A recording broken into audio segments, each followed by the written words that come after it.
Estamos hablando de cuáles son las perspectivas que tenemos nosotros los ciudadanos para el desarrollo de México en el 2015. Como pudimos observar unos minutos anteriores en el testimonial México, ¿cómo vamos? Y Jalisco, ¿cómo vamos? Uno de los objetivos que se está planteando la sociedad civil organizada es poder transmitir con un lenguaje ciudadano, de una manera sencilla y coloquial, cuáles son los principales objetivos de política económica para que cualquier ciudadano común y corriente los pueda entender, y no solamente eso, sino que pueda conocer la importancia que tiene para un ciudadano exigir que se obtengan resultados en base a esas metas económicas. Como lo mencionamos, el día de hoy nos acompaña México, ¿cómo vamos? Una organización de la sociedad civil que ha venido trabajando en los últimos años en construir indicadores de política económica, pero también de Estado de Justicia, Estado de Derecho, que le permitan a los ciudadanos conocer de manera muy particular y periódica cuáles son los avances fundamentales que se tienen en materia económica, en materia social, en materia de seguridad, de justicia, en materia de seguridad del Estado.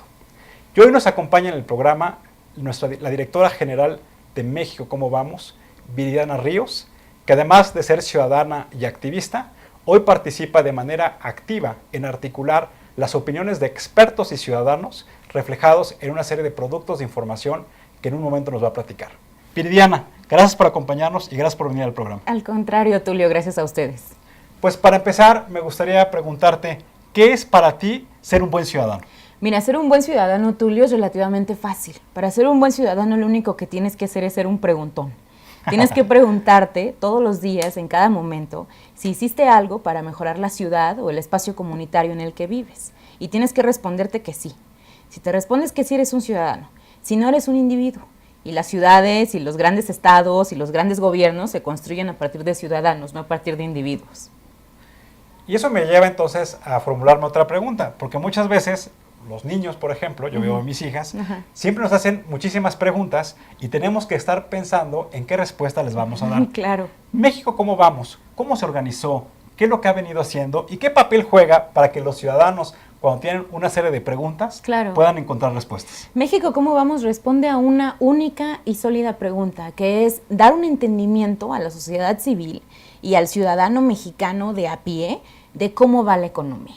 Entonces, cuando tú te preguntas realmente cómo va la economía, vamos o no avanzando, se siente o no en mi bolsillo, qué significa que haya una inflación de cierto nivel, México, ¿cómo vamos?, ha generado un panel de indicadores muy sencillo, el cual conocemos como el semáforo económico, en donde se le da información a los ciudadanos de las 13 principales variables que existen en esta economía y a las cuales les tenemos que dar seguimiento para entender qué está pasando tanto a nivel nacional como a nivel estado. Entonces, digamos que México, ¿cómo vamos?, es un traductor. Es un traductor de la academia, en donde la academia de repente te da números y te da porcentajes del PIB, etcétera, y nosotros lo hemos traducido en un lenguaje sencillo, que además, y esto es algo que también como que le da como el valor agregado de México, ¿cómo vamos?, hemos fijado metas. A diferencia de nada más decirte, pues el dato de crecimiento es tanto, nosotros nos dimos a la tarea de generar un modelo econométrico sólido, es decir, básicamente creamos todos los números y toda la estadística para poder identificar cómo debía avanzar cada una de estas 13 variables del semáforo nacional y a dónde debía llegar para que México generara un país en donde se redujera la pobreza de manera sistemática, en donde lográramos crecer y generar los empleos que realmente necesitamos para emplear, por ejemplo, a todos los jóvenes que van entrando a la población y también para tener un crecimiento económico sostenido. Viridiana, ¿cuáles son los principales variables que acabas tú de mencionar que forman parte de este semáforo económico y que desde tu perspectiva como activista ciudadana son los elementos clave que debemos tener en la cabeza nosotros los ciudadanos para estarle exigiendo a los gobernantes y a nosotros mismos que debemos alcanzarlos? Mira, de las 13 metas lo que hicimos fue dividirlas en dos partes. Las 3 primeras metas, que son las más importantes, son qué es lo que queremos en este país. Y las otras 10 metas es cómo vamos a lograrlo. De acuerdo. Entonces, te quisiera hablar primero de las 3 primeras, que creo que es lo más fundamental, las cuales son, primero, crecimiento económico, segundo, generación de empleos formales y después la última, inflación. Entonces, en materia de crecimiento económico, fijamos la meta de que este país debe crecer al 6%. Fijamos esta meta porque esas son las tasas de crecimiento que este país ha tenido en los mejores momentos de su historia y porque creemos que México está listo para nuevamente abanderar estos grandes momentos de su historia. En materia de generación de empleos, la meta que fijamos fue que se generaran 100,000 empleos al mes. La razón es súper sencilla. Con 100,000 empleos al mes, tú le puedes dar empleo formal a cada uno de los jóvenes que van ingresando a la fuerza laboral, que van creciendo y que van como que empezando a pedir por primera vez un empleo. Y finalmente, en materia de inflación, fijamos una meta del 3%. Esto porque es la meta objetivo del Banco Central en México y la cual nos permite tener una inflación que es suficientemente alta como para generar condiciones de mercado, pero suficientemente baja como para que tampoco tengamos pues todas las consecuencias negativas que implica un aumento descontrolado en precios. O sea, es decir, crecer al 6% en un entorno de estabilidad en la inflación, con una generación de empleos, lo que puede permitir, que es un anhelo que tiene la sociedad civil y que tienen los ciudadanos, es que haya mejores oportunidades para que los jóvenes se puedan desarrollar, para que las familias puedan acceder a mejores servicios públicos como educación, salud, vivienda, pero que además podamos combatir de manera muy frontal la desigualdad que vive nuestro país. Esa es la importancia de conocer los indicadores y tener las metas. ¿Es correcto? Claro, por supuesto. Y la importancia fundamental es que cuando nosotros estamos empoderados con las herramientas y con la información de específicamente cómo va nuestra economía, nosotros podemos empezar a exigirle a nuestro gobierno pues que empiece a darnos respuesta y que empiece a generar políticas públicas que verdaderamente respondan a las necesidades que tiene este país. Te doy un ejemplo. Este último año, en 2014, un indicador en que nos fue extremadamente bien y no nos lo esperábamos era en la generación de empleos. En materia de generación de empleo formal, en 2 meses del año rompimos récord generando la mayor cantidad de empleos que se han generado en un mes desde 1997. Wow. Entonces, claramente ese indicador estuvo en verde en materia pues, de empleos en al menos esos 2 meses, pero también en muchos otros. Después tuvimos un diciembre bastante malo, entonces ya al final del año, digamos, la cuenta no fue tan positiva. Pero eso nos hizo notar que la reforma laboral, por ejemplo, había comenzado a tener un impacto. Pero ese impacto no lo estamos viendo en otros indicadores del semáforo, por ejemplo, en pobreza salarial.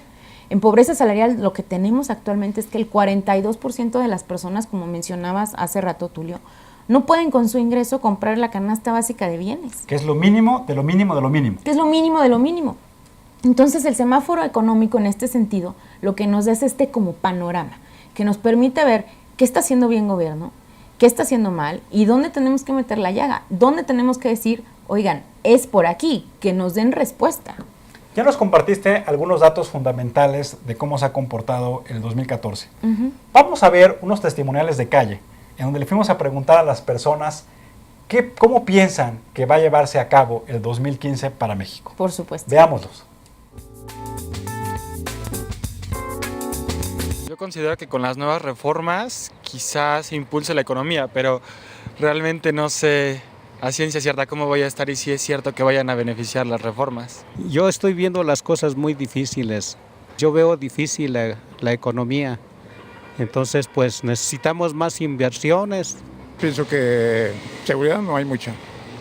Y mientras no se corrijan los problemitas, el país no va a seguir adelante. Yo creo que ya conforme han pasado los años y se ha visto que hemos empeorado, pues yo creo que sería cuestión de que ahora sí que, pues, no sé, todos pongamos de nuestra parte y veamos en qué nos hemos equivocado y ahora sí que corregir, ahora sí en este 2015 y pues supongo yo que mejor.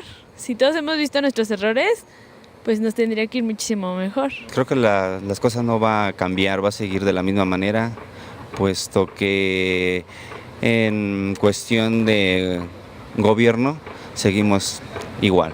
Dependiendo de cómo le echemos ganas, ¿no?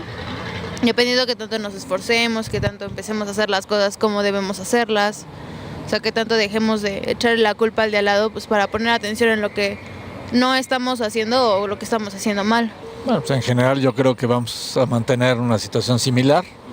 Las condiciones están dadas para tener oportunidades de crecimiento, pero bueno, pues hay amenazas que tendremos que tener mucho cuidado en mitigar los riesgos. Básicamente el cuidar el tema de cómo proteger baja que tiene el precio del barril de petróleo, ¿no? Y en su caso pues el tema también inminente de seguridad, ¿no? Para evitar que se vayan inversiones. Como pudimos observar en los testimoniales, hay todavía una expectativa muy grande de cuál va a ser el impacto en la economía familiar de las reformas estructurales que se aprobaron durante el año pasado, pero también hay una expectativa muy importante de la economía internacional, cómo está afectando la economía nacional, sobre todo en los precios del petróleo, y eso cómo va a incidir también en la gente pueda conservar su empleo y cómo se van a comportar los precios de los productos básicos.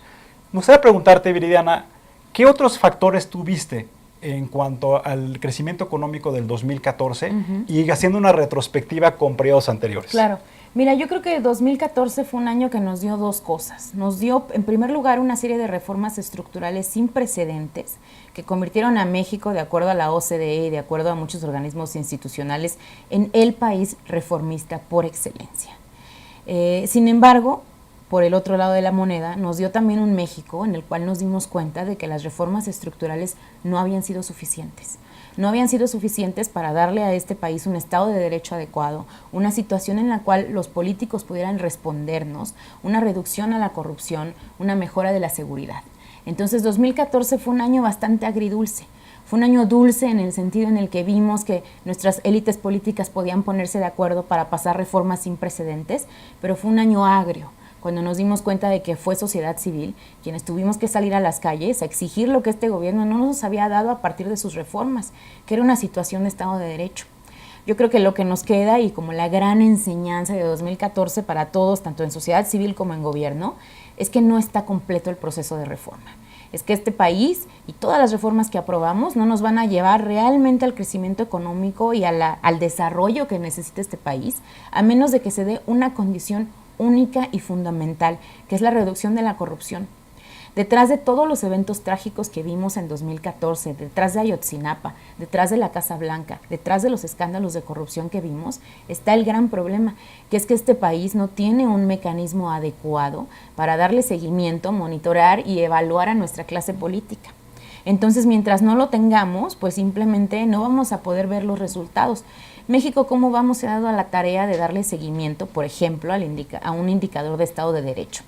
Como nos dedicamos a ver cuestiones en materia económica, lo que hicimos fue identificar qué porcentaje de los expertos en economía de este país consideraba que la seguridad y el problema del Estado de Derecho era fundamental para, era, digamos, la principal cosa que estaba inhibiendo el crecimiento económico. Y lo que hemos hecho es darle seguimiento a través del tiempo. En 2013, te pongo un ejemplo, en octubre del 2013, solamente el 6% de los expertos en economía creían que la falta de Estado de Derecho era lo que estaba impidiendo el crecimiento económico. Después de los casos de Ayotzinapa y al día de hoy, en la última medida que tenemos de diciembre del 2014, lo que vemos es que el 23% de los expertos ahora piensa que los problemas de seguridad y de Estado de Derecho son los que están inhibiendo el crecimiento económico. Si le preguntaras a los empresarios del país, si le preguntaras al trabajador que tiene que recorrer todos los días de su casa al centro del trabajo y cuando le pagan la nómina y le roban el sueldo en el microbús, pues claramente lo que estamos viendo es que eso no solamente es una percepción, sino que también ha venido creciendo y eso es un factor que está inhibiendo el crecimiento y el desarrollo económico. Tulio, es una situación trágica porque lo que estamos viendo es la incapacidad del Estado mexicano por capitalizar todo esto que se logró a partir de las reformas estructurales en algo que realmente satisfaga las necesidades de este país y genere este Estado de Derecho y esta situación de confianza y de legitimidad que nuestro gobierno pues prácticamente ha perdido. Pero mira, creo que es importante empezar a hablar de qué es lo que esperamos para 2015 y de cómo vamos a lograr que este ambiente de poca legitimidad que actualmente sufre nuestro gobierno realmente puede convertirse en un momento pues de cambio sin precedentes para este país. Déjame nada más, antes de que entremos en el 2015, un poco compartir lo que nuestros amigos de las redes sociales nos están diciendo también de cómo ven ellos el 2015. Carlos Trejo del Estado de México, tal como tú lo planteas, nos dice, sí, el 2014 fue un tema de reformas, pero el 2015 debe ser el espacio en donde sintamos nosotros los ciudadanos los efectos positivos de las reformas. Alberto, Buensuceso, nunca había escuchado ese apellido, lo que nos dice es que está preocupado por el tipo de cambio del peso frente al dólar, que cree que va a tener una implicación importante con la inflación y que lo que preocupa es que haya un mayor costo de insumos tanto para empresas como para los propios consumidores. Y Blanca Hernández de Veracruz nos dice que el aumento de la violencia, un poco lo que tú mencionabas, pues ha generado que tenga un impacto negativo junto con las grandes protestas que se han venido llevando a cabo, y que el 2015 es un año donde tendremos procesos electorales. Perdóname, platícame cuáles son, desde la perspectiva de México, cómo vamos, cómo estamos viendo el crecimiento económico en sus diferentes variables para el 2015. Claro. Mira, 2015 es un año en el cual este país va a tener 3 grandes retos en materia económica. El primero, y un poco lo que ya mencionabas, Tulio, hace rato al inicio del programa, es que están cayendo drásticamente los precios del petróleo. Al día de hoy ya estamos cercanos en un precio del barril de cerca de $40 por barril, cuando en junio del año pasado el precio era de $102. Entonces, el gran problema de la caída del precio del petróleo es que afecta directamente las finanzas públicas, porque 3 de cada 10 pesos que este gobierno gasta y que este gobierno puede invertir vienen directamente de la renta petrolera y de la renta de la venta del petróleo. Entonces, el primer gran reto de este país es lograr diversificar su fuente de ingresos para que el gobierno no tenga que depender del petróleo, sino que empiece realmente a recaudar de una base amplia de contribuyentes, de forma que se pueda tener pues dinero de manera fluida y no dependamos de los vaivenes del mercado petrolero. Por otro lado, y otra gran cosa que hay que poner atención este año, Tulio, es al mercado estadounidense. Un poco el lado positivo de la moneda de que han caído los precios del petróleo es que los precios de los energéticos para los estadounidenses se han abaratado impresionantemente. Esto y otras condiciones positivas de la economía internacional han llevado a que la economía de Estados Unidos planee un crecimiento, proyecte un crecimiento para el 2015 de cerca del 4%. Este es un crecimiento bastante alto para Estados Unidos, para un país que ya típicamente crecía por alrededor del 1.5%. Perdón que te interrumpa. He leído algunos artículos en donde decían que este círculo virtuoso, en donde el crecimiento de la economía de Estados Unidos, siempre México iba alineado a ese crecimiento, pero algunos economistas han venido diciendo que hay un punto de ruptura en donde ya no necesariamente la economía de México va al mismo nivel que el crecimiento de la economía de Estados Unidos. Me gustaría escuchar tu opinión en ese sentido. La economía mexicana está dividida en dos grandes rubros, digamos, en 2 grandes espacios. Yo siempre digo, no existe un México, lo cierto es que existen 32, existe un México por cada estado. Pero en materia de darle seguimiento a la economía de Estados Unidos, lo que vemos son 2 grandes Méxicos. Tenemos el norte y el Bajío, que son áreas absolutamente manufactureras, en donde realmente cuando a Estados Unidos les va bien, a estas áreas les va excelente. El mismo caso sucede cuando a Estados Unidos le va mal. Y después tenemos esta zona del país que es más bien el sur, que es Veracruz, Chiapas, Guerrero, que es una economía que está mucho menos relacionada con Estados Unidos porque no son manufactureros, son típicamente agrícolas, en donde sus ciclos de bonanza y de producción están mucho más relacionados con las estaciones del año, por ejemplo, o con otras cuestiones más estacionales. Entonces, definitivamente creo que hay un punto de los economistas de decir, oigan, no todo México se beneficia de Estados Unidos, pero sí las partes que actualmente estamos viendo crecer en México, por ejemplo, Aguascalientes, Querétaro, Guanajuato, son partes que se están básicamente beneficiando del mercado automotriz, que es la venta de autopartes y de autos en el norte, en Estados Unidos. En materia de empleos, ¿cómo vemos el 2015? Ya con eso estamos, la última pregunta, estamos cerrando. En materia de empleos, y de hecho qué bueno que lo tocas, es justo el tercer punto que quería tratar cuando te comentaba cuáles van a ser los retos. Creo que el reto para el siguiente año es incrementar aún más la generación de empleo formal. Como te comentaba, el año pasado nos fue bastante bien, relativamente bien en materia de generación de empleos. Generamos arriba de 700,000 empleos durante 2014. Esto es mucho comparado con 2013, en donde generamos 400,000. Pero esperemos que este 2015 sea el año en el cual podamos ahora sí decir que generamos todos los empleos que este país necesita, es decir, el 1.2 millones de empleos que necesitamos generar. Viridiana, muchas gracias por acompañarnos y gracias por el trabajo que hacen en México Cómo Vamos. Al contrario, Tulio, no me queda más que invitarlos a que nos visiten mexicocomovamos.mx y también en nuestro Twitter, @mexicocomovamos. Muchas gracias a todos los que nos vieron el día de hoy. Recordarles que el 2015 es el año de los ciudadanos. Es el año en que los ciudadanos vamos a combatir de manera frontal la desigualdad que vive nuestro país. Y recuerden, ante todo, siempre seamos buenos ciudadanos. Muy buenas noches.